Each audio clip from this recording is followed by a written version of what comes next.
자, 오늘은 위로자 성령님, 우리 이제 성령의 은사에 대해서 한번 공부해 보도록 하겠습니다.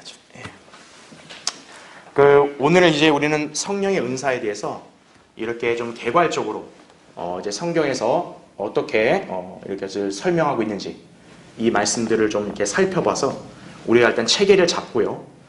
근데 이제 성령의 은사에 대해서는 이 한 시간만 공부하기는 좀 아쉬운 면이 없지 않아 있기 때문에 제가 이제 다음 시간에는 이 은사에 대해서 아주 잘 설명해 놓은 글이 있어서 이제 그 글을 여러분에게 제가 나눠드리고 또 좀 은사에 대한 부분들을 좀 구체적으로 한번 살펴보는 시간을 갖겠습니다. 그래서 오늘은 이제 성령의 은사에 대해서 우리 현재 있는 이 교환에서 정리된 가장 기본적이고 또 핵심적인 그런 내용들만 먼저 살펴보겠습니다. 자, 먼저 맨 위에 한번 보세요. 오늘날 은사주의자들은 자신들이 사도의 은사를 계승받았다고 하면서 온갖 기적과 체험 등을 은사라고 주장하고 있다라는 거죠. 그걸 입증하려고 이 사람들은 고린도전서 12장을 근거로 해서 이스라엘에게 해당되었던 사도의 표적들이 오늘날까지도 나타난다고 하면서 모방하고 있는 것이다. 그죠? 예. 그러니까 여러분 잘 알아야 될 게 뭐냐면요. 소위 이 거짓 교리를 지금 신봉하고 그것을 주장하는 이 배교한 기독교계가 허무맹랑한 주장을 무조건 하는 게 아니라 다 자기들 나름대로 성경에서 가지고 오는 거예요. 근데 문제는 이 사람들은 성경을 올바로 나누고 적용을 시키는 게 아니라 왜곡시켜서 자기들의 구미에 맞게 해석을 하기 때문에 문제라는 거죠. 장로교 칼빈주의도 그렇고 감리교 소위 알미니안주의도 그렇고 순복음 은사주의도 다 마찬가지라는 거예요. 예. 소위 침례에 의해서 구원받는다는 그리스도의 교회도 다 마찬가지예요. 그러니까 성경을 가지고 오는데 어떤 거예요? 자기들의 구미에 맞게 그걸 해석해서 그렇게 주장하는 것이. 그래서요, 여러분 성경은요 굉장히 위험한 책입니다. 예, 성경을 자기가 믿는 마음으로 바른 성경을 읽고 그대로 공부하고 받아들이는 것이 아니라면요, 성경을 자기 마음대로 함부로 대하잖아요. 그러면 자신도 파멸할 뿐만 아니라 다른 사람까지 파멸시키는 거예요. 성경은 위험한 책이에요. 예. 그러니까 위험한 책을 자기들 멋대로 다루니까 이런 문제가 생긴 거예요. 예. 자, 계속 보세요. 성경의 진리를 올바르게 알지 못하면 그들의 이런 거짓 교리에 그래서 속게 되는 것이다 이거죠. 예. 알아듣지도 못하는 뭐 이상한 그런 방언이라고 하는 그런 것들도 이게 성령의 은사라고 이런 식으로 떠벌리는 거를 그냥 분별하지 못하는 거예요. 자, 성령의 열매는 흉내낼 수 없다고 제가 지난주에 분명히 말씀드렸죠. 그러나 성령의 은사는요, 거짓 종들, 악한 일꾼들이 언제라도 거짓 은사를 가장하여 흉내낼 수 있다는 거죠.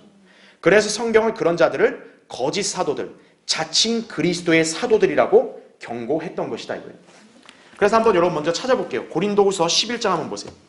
3절부터 15절을 한번 먼저 읽겠습니다.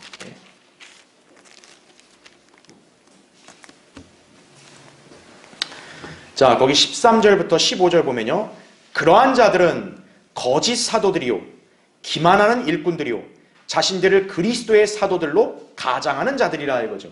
예. 그러니까 여러분이 잘 알아야 될 게 뭐냐면 오늘날 무슨 소위 사도다, 선지자다, 목사다, 설교자다 다 똑같은 사람들이 아니라는 걸 아셔야 돼요. 그러니까 이 당시 바울 때도 사도들, 선지자라고 자칭 말하는 사람들이 많았다는 거예요. 근데 여기 나온 대로 뭐예요? 다 거짓 사도들이라는 거죠. 기만하는 자들이라는 거예요. 기만하는 자들. 예. 자, 그러니까 이 원리를 모르는 사람들은요 혼란스러운 거죠. 아니 저 사람도 목사라고 하는데 어떻게 저렇게 하냐 이거예요. 어떻게 저게 잘못된 거냐 이런 식으로 착각을 하는 거예요. 자, 근데 14절 보세요. 이것은 놀랄 일이 아니니 이거예요. 목사들 중에 가짜 목사들, 사기꾼들, 소위 은사주의 그런 거짓말쟁이들이 많다. 이거 이해 못하겠습니다. 그러지 마라 이거예요. 이거 보세요. 놀랄 일이 아니다 이거죠. 왜죠? 사탄도 자신을 어떻게 한다고요? 빛의 천사로 가장하기 때문이라 이거예요. 예. 사탄도 다른 사람들이 볼 때 너무나도 좋아 보일 정도로 가장한다 이거예요. 예. 그래서 거기 15절 그러므로 사탄의 종들이 의의 종으로 가장한다 하더라도 큰일이 아니니라 이거죠. 그들의 종말은 그들의 행위대로 될 것이니라 이걸 말씀하는 거죠.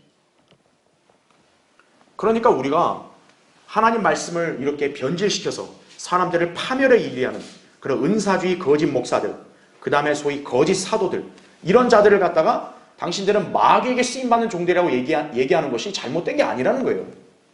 세상은 어떤 거죠? 왜 그런 식으로 공격합니까? 똑같이 그냥 하나님 섬기고 하나님 복음 전하고 그러면 되는 거 아니에요. 그렇게 주장하는 거예요. 여기 나오잖아요. 사탄의 종들이 의의 종을 어떻게 해요? 가장한다고요. 네. 가장한 자를 갖다가 저 사람 사탄의 종이라고 말 안 하면 안 되죠. 말은 해야죠. 네. 이건 큰일이 아니다라는 거죠. 네. 자, 오늘날 바로 가장 이렇게 교활한 그런 사탄의 종들이 뭐냐?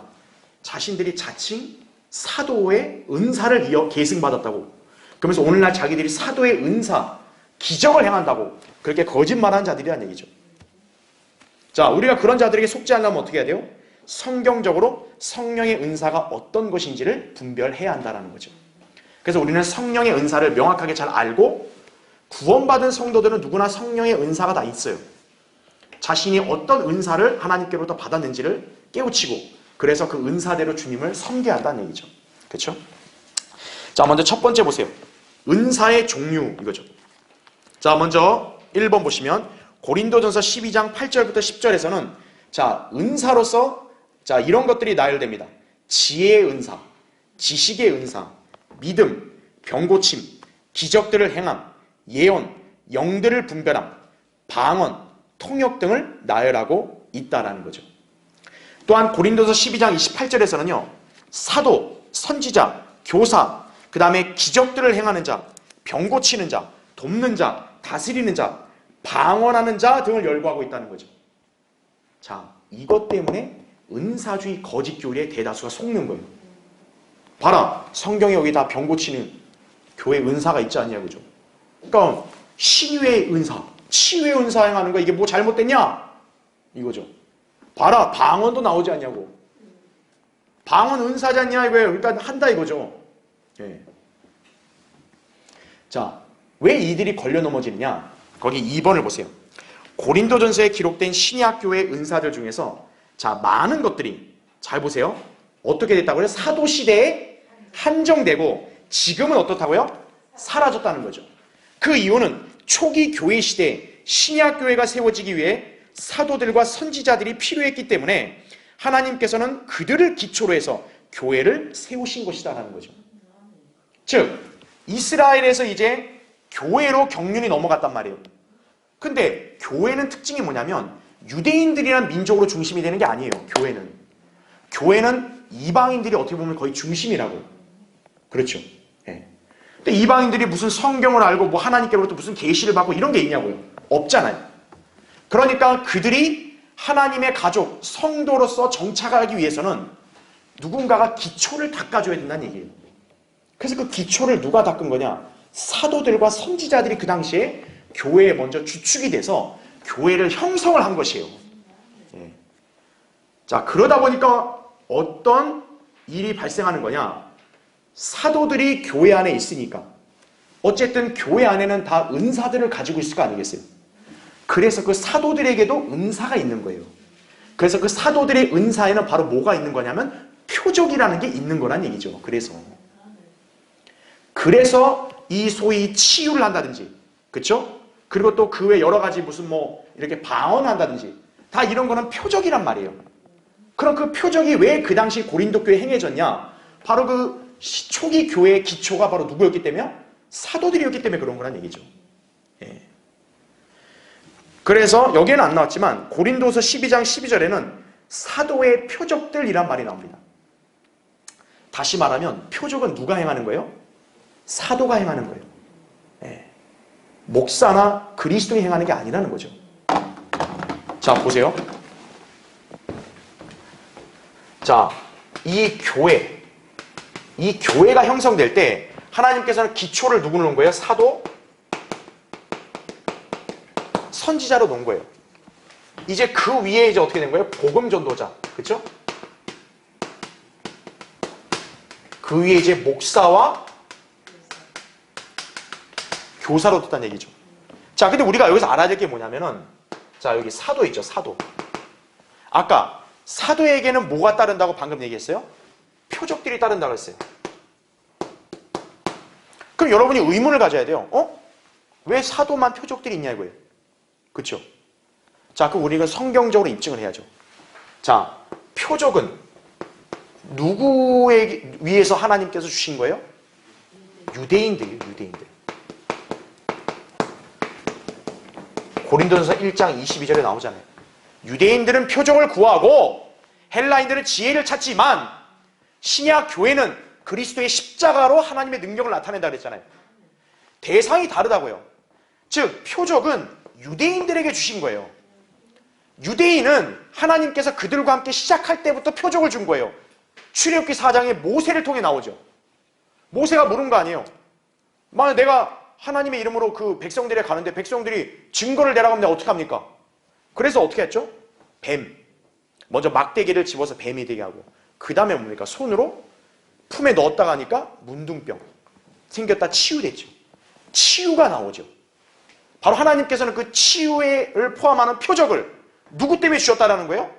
유대인 때문에 주셨다라는 거죠. 네. 그러면 보세요. 그럼 사도들이 왜 표적들을 행할까요?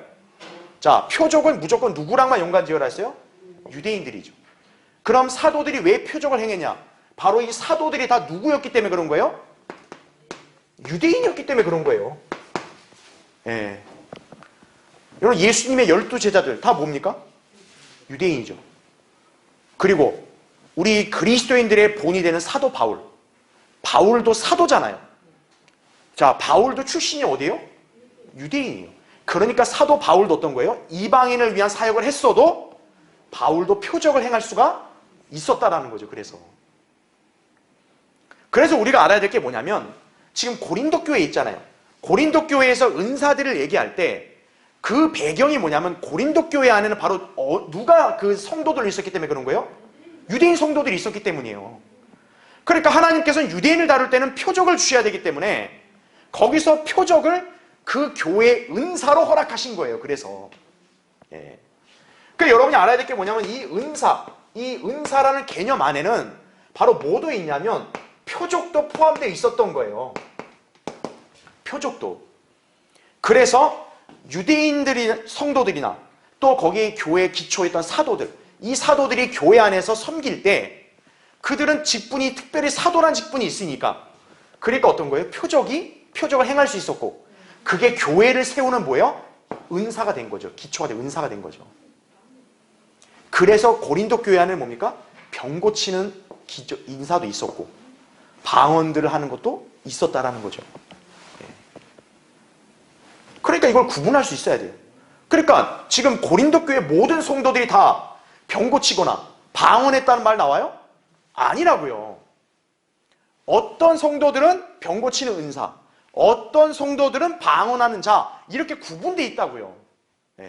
근데 오늘날 은사주의자들은 어때요? 너도 나도 방언하려고 하는 거예요. 너도 나도. 왜? 방언을 해야 그게 성령 체험의 증거고 그래야 성령님이 들어오신 거다. 이렇게 착각을 하니까요. 착각하면 안 된다고요. 은사 안에, 성령의 은사 안에 뭡니까? 표적이 있었다라는 거죠. 자, 그렇다면 그럼 이게 영원히 존재하냐? 그게 아니라는 거죠. 왜? 이미 교회 시대는 어떤 거예요? 사도 선지자가 기초를 다 닦아놨죠. 이제는 신약교회가 정착이 돼가면서 이제는 목사, 교사, 집사 이렇게 직분이 다 생기고 교회가 이제는 체계를 잡았죠. 그리고 이제는 어떻게 합니까? 그래서 하나님께서 사도 시대를 끝내신 거죠. 사도 시대가 끝나니까 이제 어떻게 된 거예요? 이게 끝나니까 표적도 더 이상 발휘가 되질 않는 거죠. 대표적으로 사도 바울이 어땠어요? 바울이 죽기 전에는 자기가 사랑하는 그런 제자들인 디모데 병 못 고쳤죠. 그렇죠? 그다음 트로피모도 결국 못 고쳐서 밀레토에 남겨뒀다고 디모데후서 4장에 나오죠. 왜요? 표적이 끝났으니까. 그러니까 이제 이 표적은 그 당시에만 한정돼 있었기 때문에 이제는 사도 시대가 끝남으로써 어떤 거예요? 이것도 다 끝나게 된 거예요. 그래서 지금 현재 시대 교회 시대에는 사도의 표적이 교회 안에 은사로 있어요? 없어요? 없다라는 걸 아셔야 돼요. 그럼 우리가 잘 기억을 해야 된다 이거죠. 자, 그래서 거기 3번을 보세요. 에베소서 4장 11절부터 16절에서는 사도와 선지자의 뒤를 이어서 복음 전파자, 목사와 교사 등의 은사를 덧붙여 말하고 있다는 거죠. 여러분 잘 보세요. 왜 바울이 교회가 오늘날까지도 사도가 있어야 되면은 왜 교회 안에 사도 직분을 더 이상 얘기 안 하냐고요. 왜? 그렇죠. 사도, 선지자, 그 다음은 뭐예요? 복음 전도자, 목사, 교사라 얘기하잖아요. 사도란 말 다시 붙여요, 안 붙여요? 안 붙인다고요. 자, 그 다음에 로마서 거기 12장 6절부터 8절에는요. 자, 이런 은사들을 언급하고 있어요. 권면, 구제, 지도, 자비를 베푸는 은사. 이렇게 얘기합니다.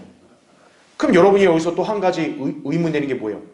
고린도전서에서는 병 고치는 거, 기적행하는 거 있었잖아요. 근데 왜 로마서에는 그게 없을까요? 바로 로마서는 뭡니까? 로마에 있는 교회들은 그 유대인들과 큰 관계가 없었기 때문에 그런 거죠. 예. 고린도 교회는 고린도 지방에는 당시 유대인들이 있었다고요. 그러니까 그 사람들이 이제 교회 안으로 들어온 성도가 됐으니까 그들이 유대인이라는 그런 민족적인 어떤 특성이 있으니 표적의 은사를 받는 경우도 있다고요. 그러나 로마서에는 그런 게 없잖아요. 표적에 대한 게 없잖아요. 그렇죠? 예. 즉 다시 말하면 이방인들로 구성된 교회는 그 병 고치는 거, 방언 이런 표적의 그런 은사가 있다고요? 없다고요? 없다는 거예요. 그러니까 로마서에는 이런 것들이 별로 전혀 언급 안 되잖아요. 오늘날 교회 시대에 그리스도인들이 할 수 있는 은사들이 나오죠. 권면, 구제, 지도하는 거, 자비를 베푸는 거. 그렇죠? 이거는 신약 성도들이 누구나 다 은사를 받은 대로 할 수 있는 거 아니에요. 그렇죠? 그것을 잘 구분해야 된다. 그렇죠? 이로써 성령의 은사는요. 24가지 정도가 되는 것이다라는 거죠. 예, 우리가 그렇게 볼 수 있습니다. 자, 그 다음에 이제 두 번째 보세요. 각자 적절하게 받는 은사입니다. 자, 밑에 1번 보세요. 고린도전서 12장 11절에는 이렇게 말씀해요. 이 모든 일은 한 분이신 같은 성령께서 역사하시어 그분께서 원하시는 대로 각 사람에게 어떻게 한다고요? 나누어 주시느니라는 거죠. 자, 성령께서는 새로 거듭난 사람을 그리스도의 몸 안에 두시어 특별한 임무를 부여하시는데 그 임무를 수행할 수 있도록 바로 뭘 주신다고요? 은사를 주시는 것이다. 그죠? 다시 말하면요. 은사를 받지 않으면요. 하나님의 일을 교회에서 할 수가 없는 거예요. 네. 그런데 여기서 우리가 알아야 될 게 뭡니까? 성령께서는 분명히 은사들을 나누어 준다 그랬죠. 그럼 여기에 대상은 누구냐면 오직 구원받은 성도들인 거예요. 다시 말하면 구원받지 않은 사람은 은사라는 걸 애당초 받을 수 있어요? 없어요? 없는 거예요. 그 사람에게 은사가 필요 없어요. 왜? 그 사람은 그리스도의 몸 안에 있는 게 아니니까. 그리스도의 몸을 세우는 일과 무관하니까. 그러니까 은사라는 것은 구원받지 않은, 거듭나지 않은 그런 기독교인들한테는 전혀 무관한 거예요. 예. 자, 2번 보세요. 임무를 선정하는 것은 하나님의 특권이다. 그죠? 즉 주권자의 의지로서 그분께서 직접 위치를 선정하시고 형성시키시며 새로운 조직 세포에 맞도록 하신다는 거죠. 예. 자, 성경에서 그리스도의 몸을 우리 인간의 신체에 비유했잖아요. 왜죠? 구원받은 그리스도인들이 모두 똑같은 게 아니라는 거죠. 어떤 사람은 눈이 있고 어떤 사람은 코가 있고 어떤 사람은 입이 되고 어떤 사람은 손이 되고 발이 된다고요. 각자가 그 역할에 따라서 이렇게 나눠져야죠. 성령님께서도 구원받은 성도들을 그리스도의 몸 안에 넣고 나서는 다른 기능을 할 수 있도록 은사를 제각각 주신다는 거죠. 예. 자, 세 번째 보겠습니다. 각 사람의 유익을 위한 은사 그랬습니다. 자, 밑에 1번 보세요. 각 사람에게 성령의 나타나심을 주신 것은 함께 유익을 얻게 하려 하심이라. 고린도서 12장 7절에 나오죠. 은사를 주신 것은 그리스도의 몸에 뭐를 위해서요? 유익을 위해서다라는 거죠. 인간의 신체에서 불필요한 부분이 없듯이 그리스도의 몸에도 필요 없는 기관은 존재하지 않는다라는 거죠. 예. 자, 2번 보세요. 성도의 회심과 침례로 그리스도의 몸의 지체가 되는 것은 단순히 구원 그 이상의 의미가 있다는 거죠. 오늘날 대다수의 교회들은 그냥 구원이 최종적이고 가장 그냥 그것이 끝인 줄 알잖아요. 아니에요. 죄인이 예수 그리스도의 복음을 믿어 구원받고 그러면 지옥에 안 간다. 그 끝. 이게 아니에요. 하나님은 죄인을 구원하시는 그 이상의 목적이 있는 거예요. 바로 그 사람을 그리스도의 몸 안에 들어가게 해서 그리스도의 몸을 형성시키고 그래서 그걸 세우게 하시기 위함이다 이거죠. 우리가 그리스도의 몸 안에 들어가 위치를 잡고 성령님께서 주시는 은사들로 지체의 자격을 갖추게 되면 그리스도의 몸은 이제 어떻게 돼요? 강성하게 되는 것이다. 그렇죠? 자, 그 다음 페이지 보세요. 자, 네 번째. 갈망해야 할 은사입니다. 갈망해야 할 은사. 네. 자, 분명히 아까도 은사가 여러 종류가 있잖아요. 그러면 어떤 은사가 제일 좋냐 이거예요. 그리고 여러분은 어떤 은사를 갖고 싶으세요? 근데 그게 여러분이 정하는 게 아니라는 거예요. 성령님이 여러분에게 나눠주시는 거죠. 필요한 대로. 자, 그러면 성도는 어떻게 되냐? 거기 1번 보세요. 자, 오히려 너희는 뭐라고 얘기해요? 최상의 은사들을 열망하라. 고린도서 12장 31절에 나옵니다. 한두 개만의 은사로 만족하지 말고 주님의 몸 안에서 우리 각자에게 허락하신 특별한 위치에서 도움이 될 수 있는 다른 은사들에 대하여도 찾고 구해야 한다라는 거죠. 네. 저는요, 주님, 부담돼요. 그냥 저는 이 한 가지만 할게요. 그러면 안 된다는 거예요. 네. 주님을 어떻게든 기쁘시게 하고 교회를 강성하게 하기 위해서 여러 어떤 은사들이 필요한데 내가 그거를 하고 싶다. 그러면 자기가 찾고 구할 수도 있어야 돼요. 네. 자, 바울은 이렇게 얘기했죠. 예언의 은사를 갖는 것이 바람직하다고. 고린도서 14장 1절과 39절에 그렇게 얘기합니다. 근데 오늘날 소위 거짓 은사주의자들, 순복음 그 교인들은 어때요? 방언을 최고의 은사로 치죠. 예. 방언하면 마치 대단한 줄 알잖아요. 그렇죠? 근데 여러분 잘 보세요. 우리 고린도전서 거기 12장 28절부터 30절 한번 볼게요. 28절 보면요. 하나님께서 교회 안에 며칠 세우셨으니 첫째는 사도들이요, 둘째는 선지자들이요, 셋째는 교사들이요, 그 다음은 기적들이요, 그 다음은 병 고치는 은사들이며 돕는 것과 다스리는 것과 그 다음 마지막에 뭐가 나와요? 여러 가지 방언들이라죠. 지금 바울이 이 소위 은사들을 이렇게 또 표적들을 열거할 때요. 방언을 순서를 어떻게 한 거예요? 가장 나중에 둔 거예요. 나중에. 그래서 계속 보세요. 30절. 다 병 고치는 은사들을 가졌겠느냐? 다 방언들을 말하겠느냐? 다 통역하겠느냐? 얘기하죠. 그 말은 뭐예요? 다 방언들을 말하는 게 아니라는 거죠. 근데 왜 자꾸 방언을 하고 그렇게 발악을 하냐고요, 대체. 그죠? 그 31절에 보세요. 오히려 너희는 최상의 은사들을 열망하라. 이제 내가 너희에게 더 좋은 길을 보여주리라 이거죠. 바울 당대에도 방언이나 은사가 설사 이들이 말하는 방언하고 다른 건데도 외국어죠. 그럼에도 불구하고 바울은 그 방언이나 은사를 대단히 높게 추켜 세웠어요? 아니라 가장 나중으로 밀어버린 거예요. 근데 이 고린도 교회 성도들의 특징이 뭐냐? 이 고린도 교회가 육신적이다 보니까 바울의 그런 지침과 거꾸로 아주 방언의 목을 매는 거예요. 오늘날 이 은사주의 교회랑 똑같은 거예요. 방언의 목을 매는 거예요. 그래서 바울이 고린도전서 14장에서 방언이라는 것이 얼마나 낮은 건지를 얘기한 거예요. 그래서요. 네.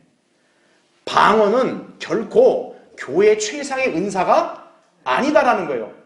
오히려 제가 지난번에 강의했듯이 방언은 믿지 않는 유대인들을 위한 표적이라고 얘기했다. 표적.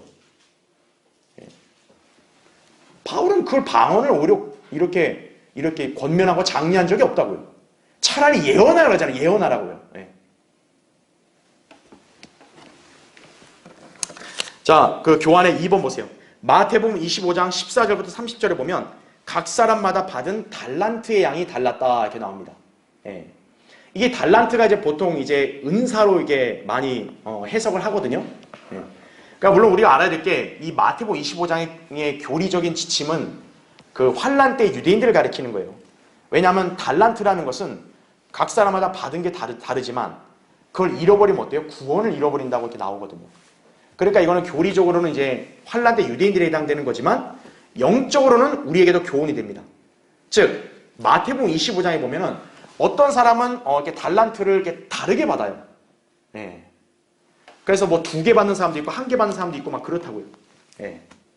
자, 그것처럼 지금 이 교회 안에 성도들도 어때요? 각자 받은 은사와 종류가 다르다라는 거죠. 예. 그러니까 어떤 성도는 은사를 한 뭐 3, 4개 받은 사람도 있고 어떤 사람은 1개만 받은 사람이 있어요. 그거에 대해서 하나님 앞에 항변하면 안 되는 거예요. 아, 왜 나는 저 사람보다 은사가 이렇게 작냐고. 그러면 안 된다는 거죠. 야, 나는 저기 목사님처럼 나도 설교하는 은사를 받아가지고 나도 이렇게 좀 강단에서 딱 하고 싶은데 왜 나한테 이런 은사 안 줍니까? 그렇게 따지면 안 된다고요. 네. 성령님께서 필요한 대로 나눠 가시게 하신 거죠. 네. 그러니까 은사가 다르다고요. 그러니까 어떤 사람은 뭐예요? 설교 은사도 있고 가르치는 은사도 있고 어떤 사람은 돕는 은사 여러 개 받은 사람도 있어요. 제각각 달라요, 분명히. 그렇죠? 자, 그래서 보세요. 5달란트 받은 사람은 5달란트를 벌었다고 나와요.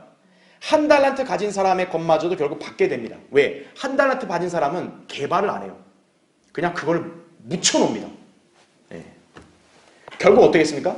주인은 그걸 뺏어가지고 5달란트로 5달란트를 생산적으로 번 사람에게 그냥 줘버리죠. 결국 그는 11개의 은사를 받은 셈이 되는 거죠. 자, 이처럼 우리는 하나 또는 2개의 은사를 가졌을지 모르나 하나님의 영광을 위하여 더 많은 것을 찾아야 한다 이거죠. 은사는 언제라도 구하고 노력하면 받을 수 있다는 거죠. 자, 성령님이 나눠주시는 거지만 근데 중요한 건 뭡니까? 그 성도의 열정과 의지에 따라서 처음엔 없지만 주님이 나중에 주시는 경우도 있다는 거죠. 자, 예를 들어 설교자도 어때요? 처음부터 여러분 설교자로 태어나요? 처음부터 설교 딱 능숙하게 잘하는 사람을 구비돼요? 아니잖아요. 열심히 공부를 하고 또 설교를 정말 훈련하고 잘 훈련받아 열심히 연습하고 그래서 자기 실력을 개발을 해야 어떻게 된 거예요? 설교를 잘하게 되는 거죠. 은사도 뭡니까? 결국 개발을 해야 한다는 거예요. 자, 찬양도 마찬가지예요. 처음부터 뭐 이렇게 노래 잘하는 사람 있나요? 처음부터 여러분 악기 잘하는 사람 있어요? 아니잖아요. 노래든 악기든 다 뭡니까? 자기가 즐거움을 갖고 열심히 연습하고 갈고 닦아서 실력을 키울 수 있죠. 그리고 그거를 이제 어떻게 하는 거예요? 하나님께 자기가 드리면 은사로 쓰임받아서 교회에서 찬양을 하고 또 연주도 할 수 있는 거죠. 그러니까 은사는 뭡니까? 자기가 얼마든지 구하고 개발할 수 있는 거예요. 자, 그래서 5번째 보세요. 받은 사람에게 적격인 은사 그랬어요. 자, 1번 보시면 사람마다 하나님께로부터 받은 자기의 적합한 은사가 있어서 이런 사람도 있고 저런 사람도 있느니라 이렇게 말하죠. 아까 바울이 얘기한 게 뭐예요? 다 사도겠냐 이거예요. 다 선지자겠냐 이거예요. 여러분이 다 목사하려고 해보세요. 그럼 성도는 누가 될 거예요 도대체? 그렇죠. 다 성도만 하려고 그러면 목사는 누가 할 거예요 그러면? 그렇죠. 네. 여러분이 그냥 가만히 있으려고 하면 교회에 이런 봉사는 누가 할 거예요? 그렇죠. 네. 다 적격인 사람이 있다. 어떤 사람은 남을 잘 구제하고 돕는 사람이 있고 어떤 사람은 굳은 일을 교회에서 도맡아서 돕는 사람도 있고 어떤 사람은 성경을 가르치는 사람도 있고 어떤 사람은 찬양을 인도하는 사람도 있고 다 적합한 은사가 있다는 거죠. 그러니까 여러 사람들이 있는 거예요. 즉 우리 몸에도 손과 발, 눈, 귀, 코가 다 따로 있잖아요. 여러분 손이나 발이 나는 너무 지저분한 일을 많이 하니까 나도 입 뗄래. 그럼 어떻게 하는 거예요? 다 입만 하겠다면 어떻게 할 거예요 그러면? 사람 몸에 입만 있으면 어떻게 할 거예요? 안 되잖아요. 그렇죠? 이런 사람 저런 사람 있다는 거죠. 예수 그리스도 안에 있는 모든 성도들에게는 은사가 있다 이거죠. 다만 각 사람마다 그리스도의 몸의 위치에서 요구되는 기능에 따라 적절한 은사를 부여받는다라는 얘기죠. 자, 그래서 2번 보세요. 행정을 맡아보는 사람에게는 설교하는 은사가 필요하지 않듯이 하나님께서는 그 사람에게 원하시는 일이 있고 그 일을 수행할 적절한 은사를 주시는 것이다 라는 거죠. 그러니까 적격이다 이거죠. 왜 나한테 이런 은사를 줍니까? 나는 이게 싫어요. 그러면 안 된다고요. 자기의 기준으로 판단하면 안 돼요. 왜? 성령님께서 저 사람에게 적절하다고 하니까 나눠주신 거라고요. 그리고 어떤 사람에게는 이 사람에게는 여러 개를 맡겨도 되겠다고 여겼기 때문에 은사를 여러 개 주신 경우도 있어요. 그거에 대해서 불평하면 안 된다고요. 주님 왜 저렇게 일을 많이 시킵니까? 나도 그냥 하나만 하고 싶어요. 그러면 안 된다는 거죠. 어떤 사람에게 설교하는 것뿐만 아니라 권면하고 구제하고 지도하는 거 맡겼으면 해야 된다고요. 그 일을. 자, 6번째 보세요. 꼭 사용되어야 할 은사예요. 자, 분명히 성령님께서는 여러분에게 은사를 줬어요. 근데 문제는 여러분이 그 은사를 하나님을 위해서 사용하지 않고 그걸 그냥 숨기고 그냥 묵혀두면 어떻게 되는 거예요? 여러분은 그 은사를 나중에 사라질 수도 있는 거예요. 아까 한 달란트 있던 사람이 어땠어요? 그걸 그냥 숨겨놓으니까 주님이 그걸 어떻게 했어요? 도로 뺏어가죠. 네. 그러니까 여러분도 그렇게 뺏기는 일이 없어야 한다. 여러분 은사가 없으면 여러분 하나님 어떻게 섬겨요? 그렇죠? 섬김에서 버림받을 수 있는 거예요.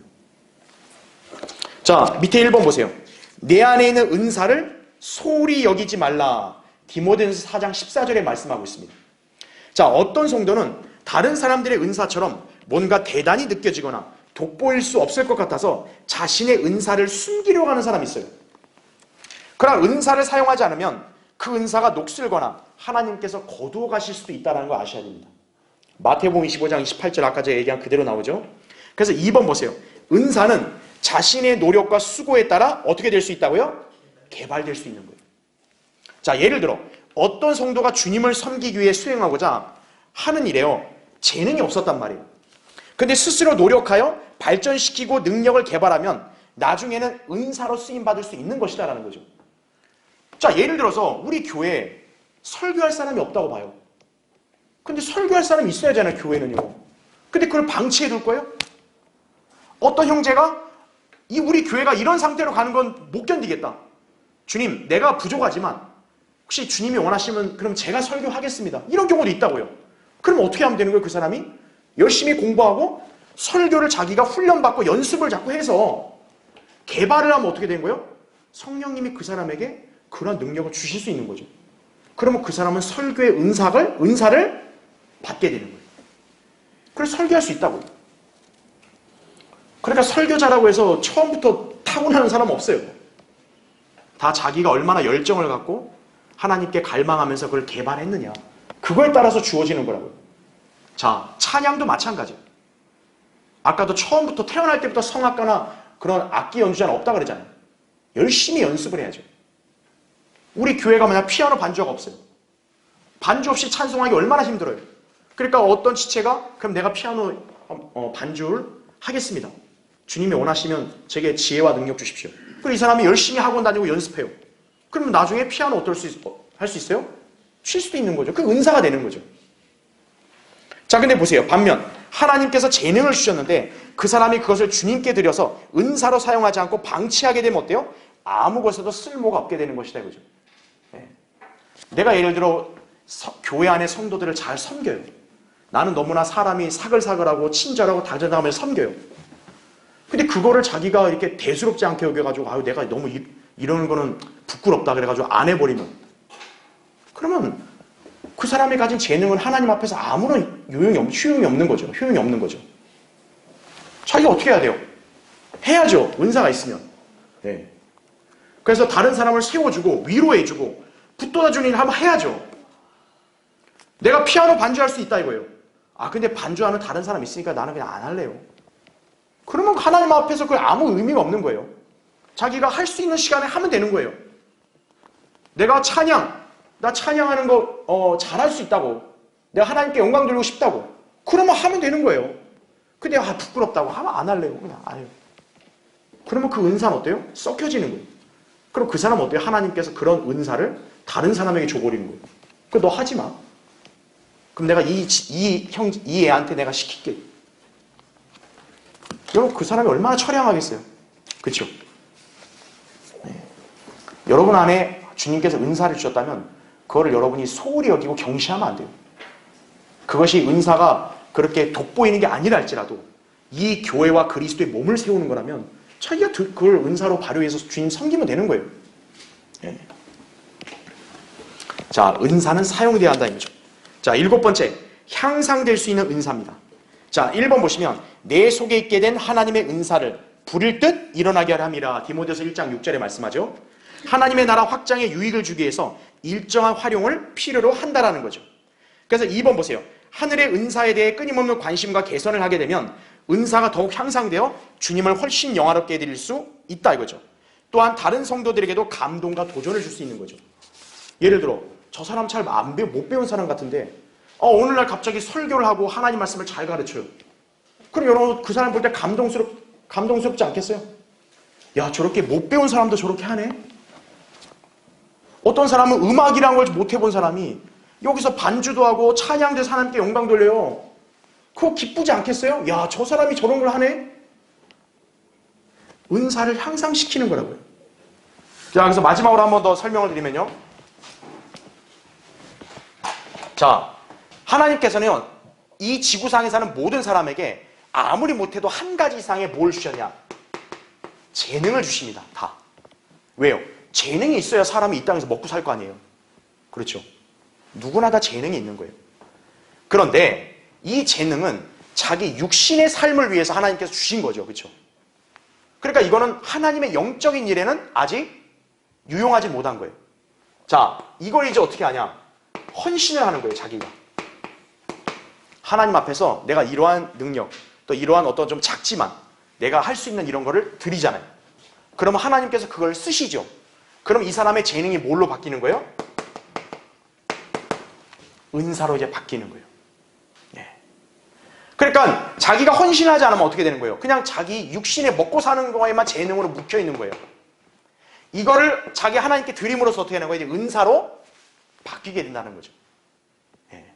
그리고 이 은사는 계속 어떻게 하는 거예요? 향상시킬 수 있어요. 개발을 해서. 설교도 어때요? 그 사람이 노력하면 설교도 갈수록 더 잘할 수 있게 되죠. 여러분 연주, 찬양도 어때요? 처음에는 좀 미숙해 보여도 그 사람이 계속 열심히 하면 어떤 거예요? 나중에 훨씬 더 잘하는 거죠. 은사도 계속 향상이 될 수 있는 거다. 그죠? 절대 고정되는 게 아니다. 근데 만약 여러분이 이 은사를 그냥 경시해버리면 어떻게 되는 거예요? 이거 나중에 그냥 저거 되는 거예요. 묻혀버리는 거예요. 하나님께서 이 은사를 다른 사람에게 줘버리는 거예요. 왜요? 주님은 그리스도의 몸을 잡고 세워야 되는데 이 사람이 은사를 활용 안 하면 어떻게 되는 거예요? 뺏어 줘야죠, 빨리. 야, 너 그렇게까지 안 할 거면 됐어. 야, 너 가져와. 야, 네가 해라. 이렇게 되는 거죠. 여러분도 그런 은사를, 하나님을 영화롭게 드릴 수 있는 이 아주 복된 은사를 여러분은 절대로 뺏기지 말고 여러분 잘 개발해서 하나님을 영화롭게 하는 데 써야 된다는 얘기죠. 그렇죠? 그래서 결론적으로 보세요. 하나님께서는 성도들 각자에게 무엇인가 중요한 임무를 맡기시고 그로부터 열매를 기대하신다고. 열매. 이 열매를 효과적으로 거두려면 어떻게 하는가? 하나님께서 주신 은사를 활용할 때 가능한 것이다라는 거죠. 여러분 교회 생활이 복되고 풍성하려면 어떻게 해야 돼요? 자기 은사대로 주님을 섬겨야 가능한 거죠. 자신에게 주어진 은사에 대해서 결코 무지해서는 안 돼요. 고린도서 12장 1절에 보면 바울이 영적인 은사들에 무지하지 말라 그래요. 예. 하나님께서는 분명 다른 사람에게 주시지 않은 어떤 은사들을 우리 각자에게 주셨다는 것을 유념해야 된다 이거죠. 그것이 무엇인지 깨닫는 것은 철저하게 여러분 자신의 책임임을 잘 기억하시기 바랍니다.